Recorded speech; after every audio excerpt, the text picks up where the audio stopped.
My name is VANA. I'm a grateful Al-Anon member. Hi. Yeah, throw the Al-Anons in there. It looks like it's a full room. That's nice. And it looks like every single one of you has a problem I can solve. I have the solution. Trust in me. I'm just kidding. I will make you an Excel sheet you've never seen before with all your medications lined up. And thank you for asking me to come through.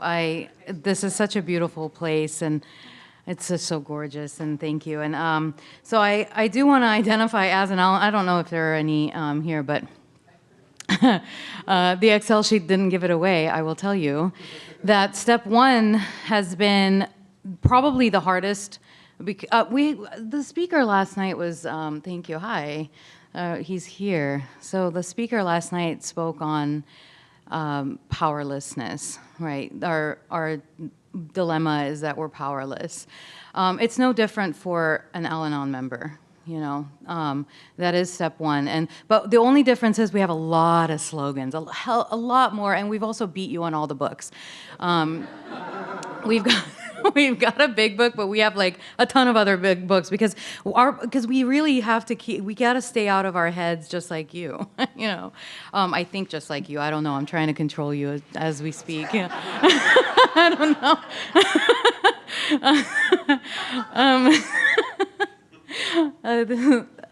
The reason why I'm an Al-Anon at the end. You know, one of the things that my sponsor had me identify, so she first asked me to do, so first of all, we went through step one, tradition one, and concept one in Al-Anon. And then she said, now I want you to practice awareness, the 3 A's, awareness, acceptance, and action.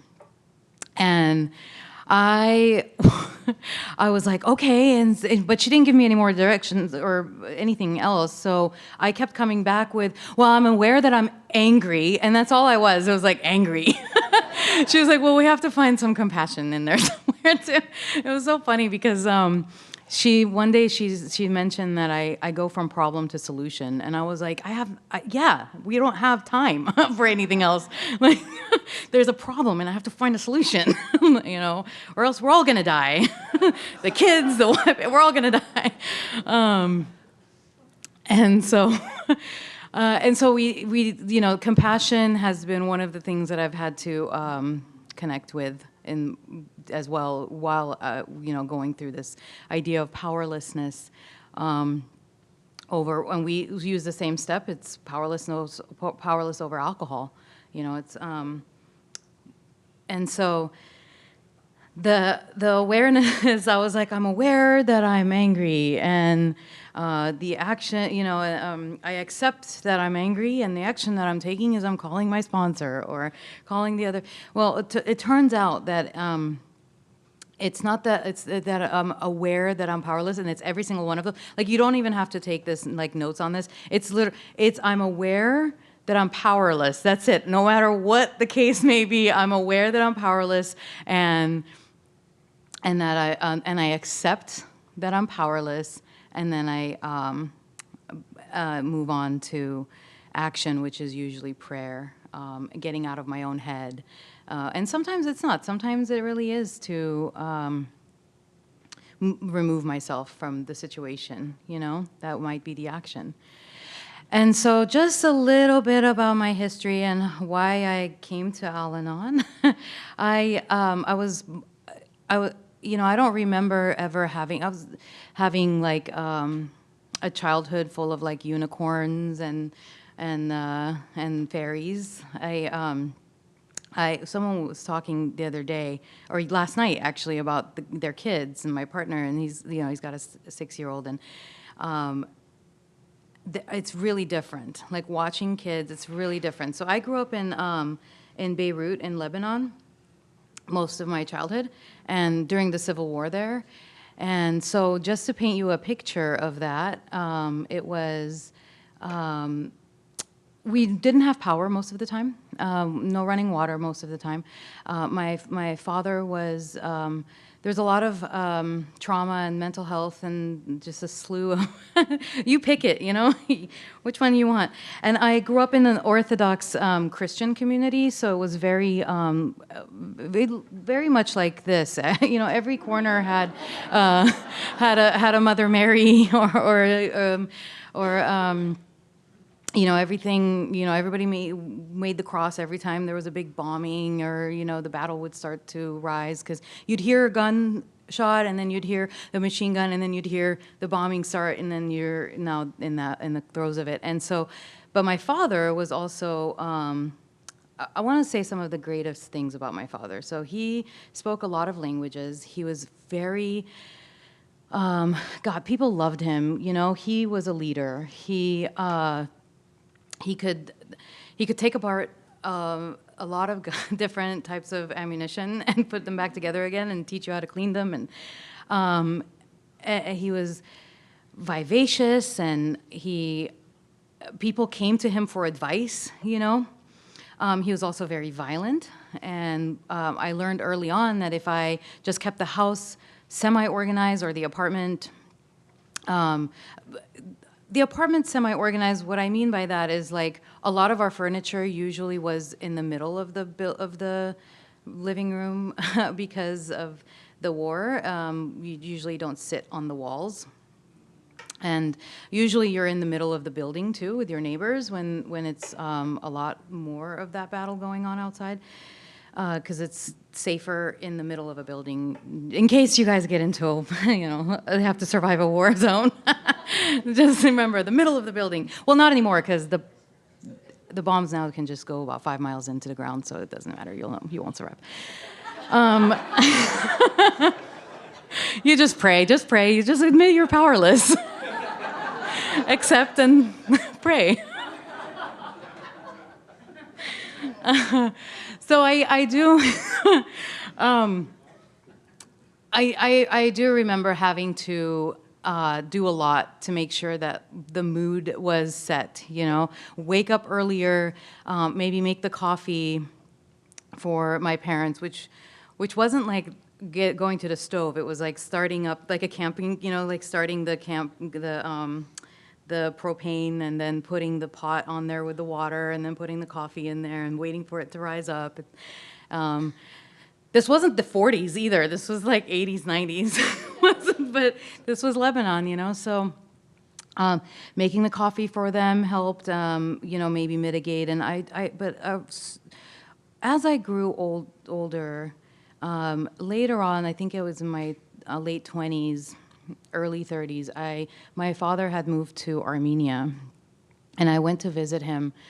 And at that time, I didn't realize that I had this sickness. By then, I had had plenty of relationships where I was like, oh, he's just on medication. That's why he's nodding out. Or, you know, at least it's not federal prison. He's, you know, like, just minimizing and my relationships, you know. So I still haven't had a first step experience with, so I remember going to my father, and I don't know if I won't tell this story, but he was up earlier than I was, and we were in this tiny little apartment in Armenia, and he hadn't smoked his pot yet, and he hadn't had a drink yet, and it was early. It was like 4:30, 5 o'clock in the morning. So I woke up and asked him to keep it down because he was slamming things. He was agitated, and he just started yelling at me, and so I knew I was just gonna keep it down, but I exploded too. I just was like, I can't take this, you know? And so I exploded. I was like, it's all you! Just shut the F up, because I wasn't a kid anymore, right? I was on the top bunk. He came over. He grabbed me by my hair and dragged me down off the top bunk, beat me up really bad, and then threw me out in the snow. And I didn't speak with him for about 2 years. I got stuck in Armenia for a while. And I just started the story of this because I had gone to Armenia, by the way, to start an AA meeting. Because my daddy had to get sober.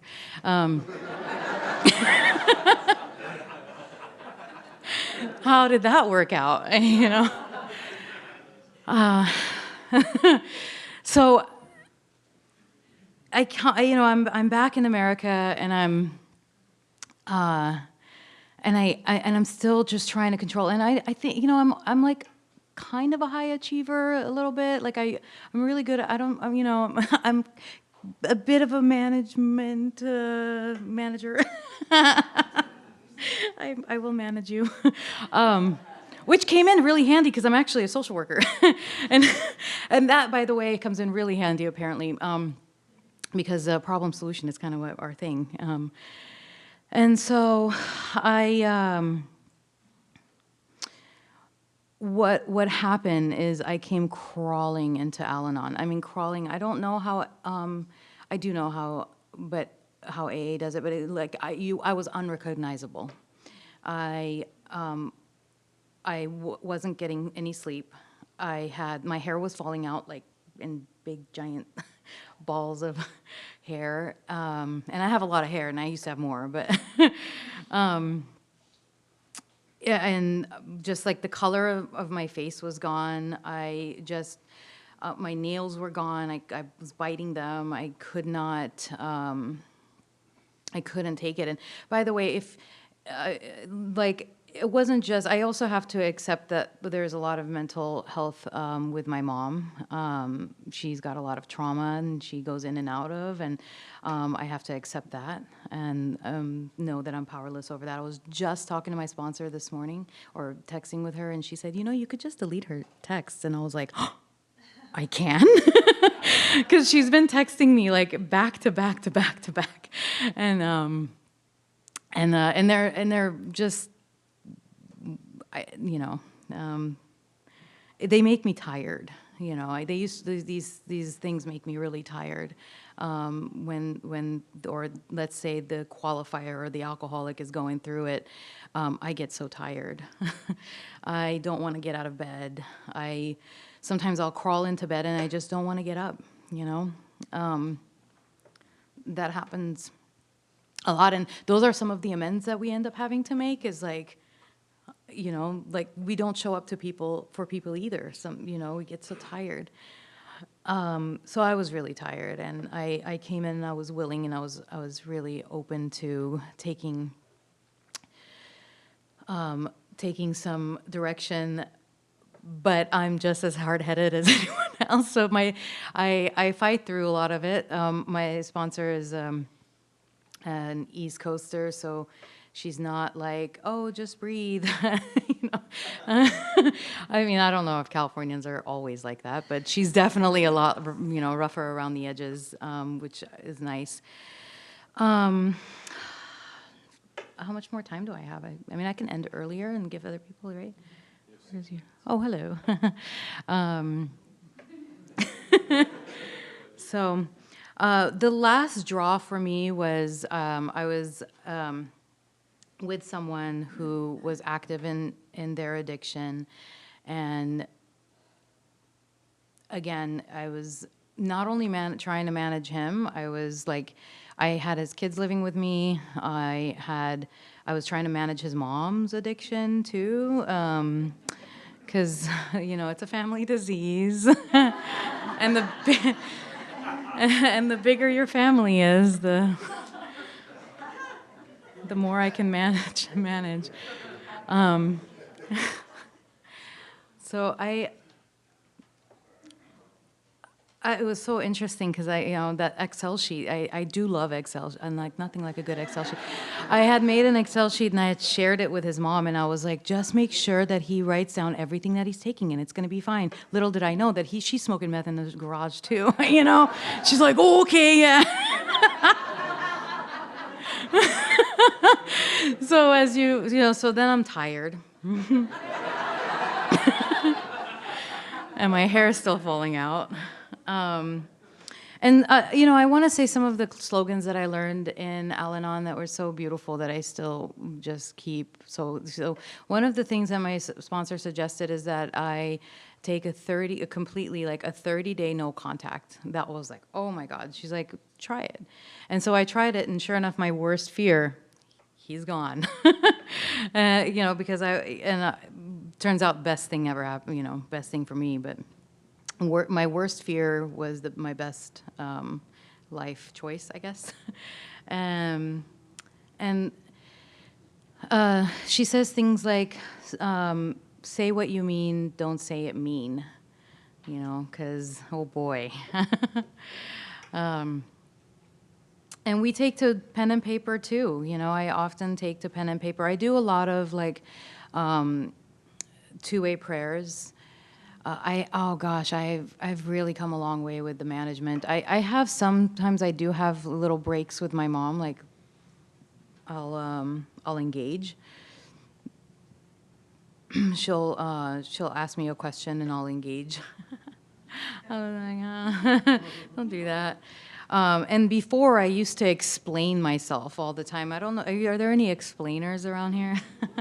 I have to explain why that it is that I'm doing it and why it's your fault that I'm doing it this way, you know?